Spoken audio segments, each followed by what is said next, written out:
Hello বন্ধুগণ, আমি moon recipe চ্যানেলের সবাইকে welcome. Facebook and YouTube family সবাইকে আজ আমি করছি ল্যাদ খাওয়া একটা মাছের ঝোল। এই কারণে ল্যাদ খাওয়া বললাম, কারণ আমি কোনো আইডিয়া সমেত এই মাছটা রান্না করিনি। এটা ছিল রুই মাছ। তো দেখতেই পাচ্ছ মাছগুলো ভেজে নিলাম। আর কেন ল্যাদ খাওয়া বললাম, পুরোটা ভিডিও দেখো স্কিপ না করে।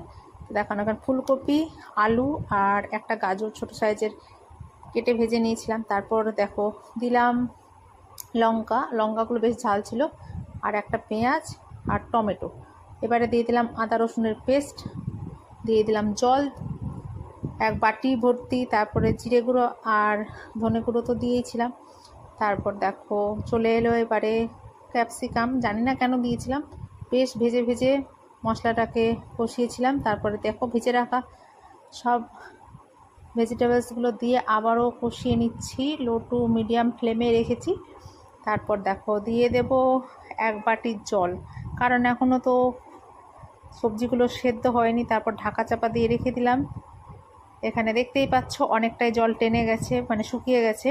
আর সবজিগুলো আমি বেশ ভালো করে চেক করে নিয়েছি, ভালো করে সেদ্ধ হয়ে গেছে। এবারে দিয়ে দিলাম ধনেপাতা বাটা, আর এতে করে দুটো কাঁচা লঙ্কাও ছিল, আর বেশ ভালো টেস্টি হয়েছিল এই ধনেপাতা দেওয়ার কারণে। তারপরে দেখো মাছ ভাজাগুলো আমি ঝোলের মধ্যে ডুবিয়ে 2 মিনিট আরও ফুটিয়ে নিলাম।